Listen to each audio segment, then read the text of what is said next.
Hey, Bookworms of Concord. It's March, which means it is International Women's Month. And that means I got a list for you of my favorite books written by women authors. Before I start, though, this is in no particular order, mainly because I have 8 books and, it's not divisible by 5, so can't exactly do a nice list with it. So, no particular order to these, so let us begin.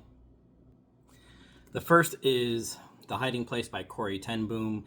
This is an autobiography written by her, that's basically about her surviving a concentration camp as a Dutch Reformed Christian woman. I did just make a video on this as a book recommendation on my channel, so if you'd like to know more about this book, go to my channel and find that video. The next one is Halo Glasslands by Karen Traviss. This is book 1 of the Kilo 5 trilogy. The other two in order are The Thursday War and Mortal Dictata. But yes, the first book of the trilogy is my favorite of the three. So as the Sangheili, the elites figure out how to function as a race again. That's not reliant on the Sanshum or the prophets. ONI, the Office of Naval Intelligence, sends the Kilo 5 Spartan team to keep the Sangheili concentrated on each other during their civil war, rather than on humanity. My next one is another Halo book, Halo Epitaph by Kelly Gay. This was a surprise publication. I did not expect something like this to come out, especially because of what it's about. So it takes place, it's right at the end of Halo 4, the video game, where after being composed by the composer, where the Master Chief and Cortana defeat him at the end of Halo 4, the Didact finds himself in a barren desert, which turns out to be the enigmatic domain. It's great character development, and provides a really good redemption arc for the Didact. Next is Babel by Rachel F. Kuang. So set in 1830s England, an orphaned Cantonese boy is brought to study diligently at Babel, which is in the heart of the British Empire, by a mysterious benefactor at the Oxford. It's the Oxford University's prestigious Royal Institute of Translation. And so he thinks it's a paradise, but then he discovers it's actually a well-oiled machine for colonialism. This was actually my top 1 book of my top 10 books I read in 2024. This was absolutely phenomenal. I don't have the Poppy War trilogy on this list, only because I haven't read them yet, but they are on my bookshelf. Next is To Kill a Mockingbird by Harper Lee. Like mostly everybody else, I read this in high school and I loved it. The movie is great as well. But it's, in case you don't know what this is about for some reason, it's set in the 1930s American South, where the youthful Scout Finch navigates themes of racism, justice, and morality through her father, Atticus Finch, who's a lawyer defending a black man falsely accused of a crime. Scout learns about empathy and the harsh realities of prejudice in their small town of Maycomb, Alabama. Next is Harry Potter and the Deathly Hallows by J.K. Rowling.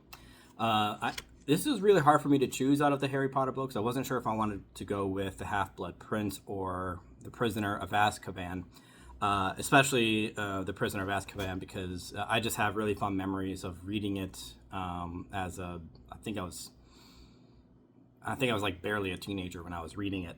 But I went with this, and if, again, for whatever reason, you have no idea what this is about, Harry, Ron, and Hermione, the famous trio of friends, They're searching for the Horcruxes to to defeat Lord Voldemort.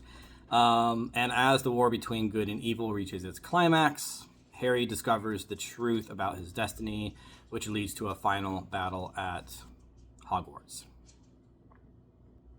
Next is Frankenstein by Mary Shelley. This is one of my favorite books of all time. First of all, this is not a horror book. This is a science fiction book. And because there are so many old horror movies that really misinterpret what Mary Shelley has written, most people probably don't even know what this is really about. So it takes place after Dr. Victor Frankenstein loses somebody really dear to him, which causes him to become completely obsessed with human mortality, which leads him to doing experiments to try and discover immortality, basically. So he throws himself into his scientific work, and that's where he creates a sentient creature and a reckless experiment. Frankenstein's a monster. Monster in quotes. If you read the book or have read the book, you know why. I say monster in quotes. But horrified by his own creation, he abandons the creature, which leads to a tragic cycle of vengeance and suffering.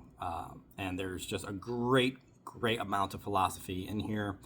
If you watched my video on my favorite sci-fi books, this is among them. So I've said enough about that already. And last but certainly not least is Call of Madness by Julie Dean Smith. This is a nice little obscure fantasy book I found at an antique bookstore when I was visiting my wife in Finland, where she's currently studying, and that's also where she's from. But this is book one of a 4-book series called A Cathan Crusade. This is the only one I've read, the first book. I haven't read the others yet. But book 2 is Mission of Magic. Yeah, I thought I misread that for a second. Sage of Sare, or Sare, I don't know, for book 3. And book 4 is The Wizard King.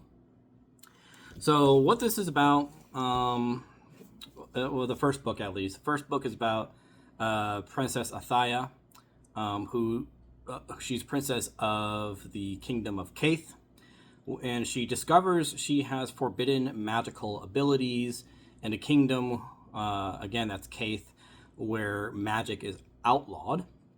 And so she's forced to flee, and she embarks on a journey to fathom her powers while confronting political intrigue, rebellion, and the dangers of a society prejudiced against magical people.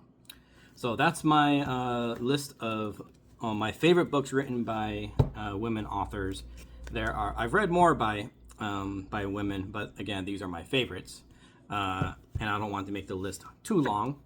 But yeah, let me know if you've read any of the ones on my list and what you think of them, and if you have any recommendations by women authors that you think I should read.